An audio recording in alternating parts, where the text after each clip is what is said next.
ए शंभू बाबा, यही होली के महीना में एक जानी के मर्द बेचारा 2 साल पर आइल बा। गांव में बड़ा हाला होता कि ओकरा मेहरारू के 3 महीना पर लड़का हो जाता। जेने जेने जाता लोग कहता का होता रा मौगी के 3 महीना पर लड़का होता।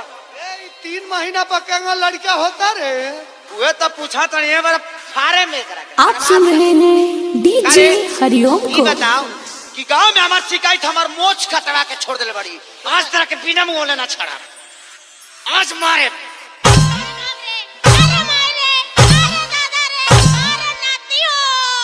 अरे कबे नाती और नाती कबे फिर नाती कबे नाती मत कहो मार के तो मुंह आदलत रे से नाथ जी कहो नाती मत कहो। ये बताओ कि गांव में हमारे नाक कटवा दिले बड़ी। ए नाती कौन हम गलती कइले बनी हो? ते कान में खी कइले लोग कहता कि 3 महीने में तेरा मेहरारू का लड़का होता। नाती मार के तो गतर तूर देला तब कहता है जो 3 महीना पर लड़का होता नाती।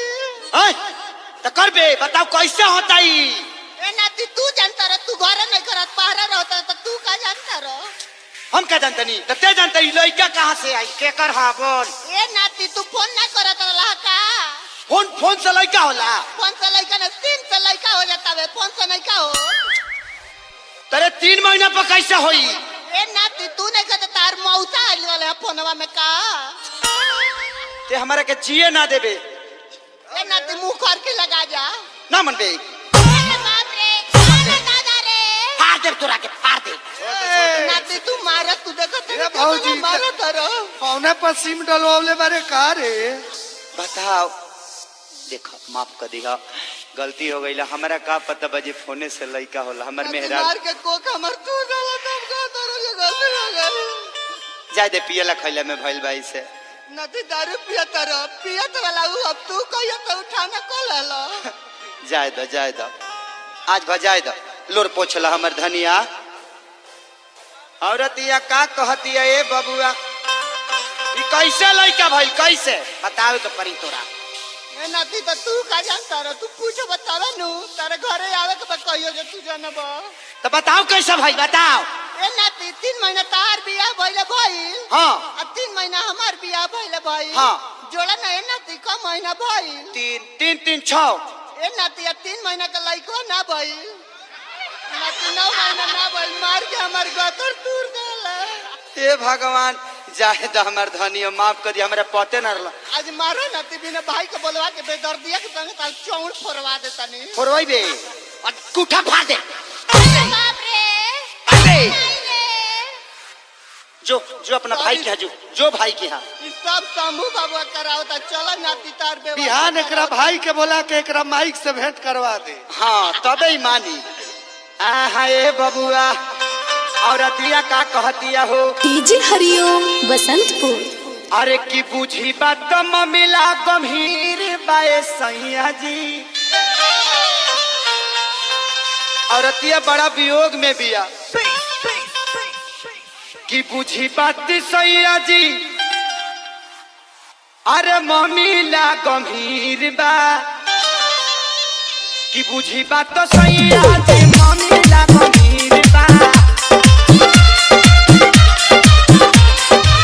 बुझी बात तो सैया जी ममिला गंभीर बा।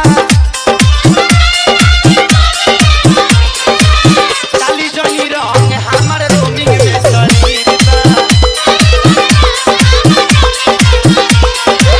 काली जनी रंग हमर रोमिंग में शरीर बा।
पिटा पे करे तो रंग नंबर धानी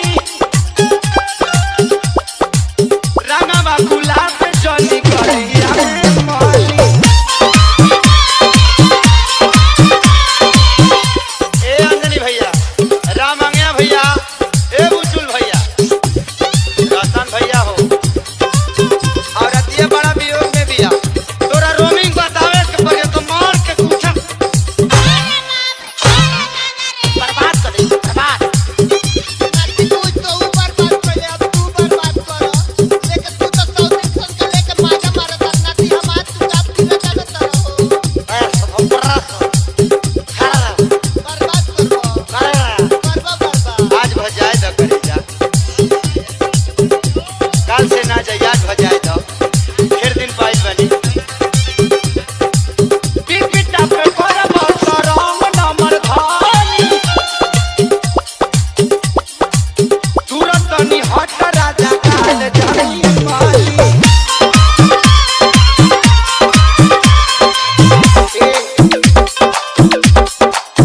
काहे रहुआ मन बोला कातना से कही हमर माना वाला लीरता कातना से कही हमर माना वाला लीरता डीजे हरिओम बसंतपुर। जानता नहीं कि तू रोमिंग में बाड़ू जब 3 महीना में तेरा वैकेंसी फेंके के बा तो तहार मजबूरी हम का जाने ए नाती तो तू के तो जनब 3 महीना में एगो किरितिया हो नहीं के गई का देख हमारा पर्सनल मैटर में मत ढूक ना तो मार के और कूठा फाड़ दे तू मार के पूठा फाड़ चाहे बर्बाद करो ओइसे हमरा का करे के बा तू अपन सोच तो हम अपन सोच लेम सोचा बे रेस भारत समाज में तेरा कट्टी के सोचा बे अरे बाप रे गाना मार रे नतिया मार के तो कोक तूर डालत रे दादा दादा करबू दादा टिकाता ना ले कोही हमर मना वाला लीरता रामचंद्र डाली अखी रोमी में सहरीरता रामचंद्र डाली हमर रोमी में सहरीरता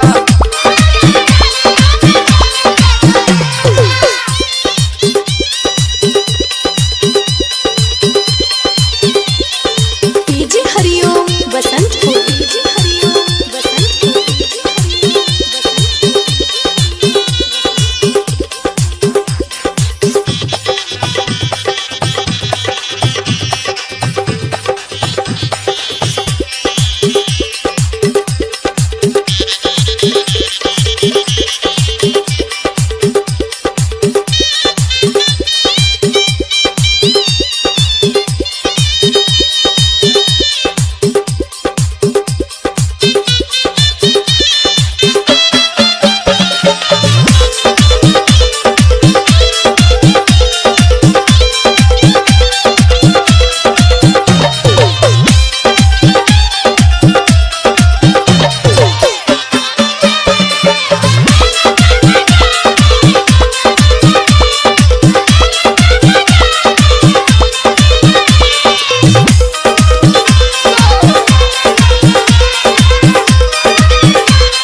कैले रहले। हमनी के हिंदी फिल्म के भगवान जेकरा के कहल जाला बच्चन साहब, उहे काला के कैले रहले। गोविंदा जी, पृथ्वी माई ना चली दुनिया ना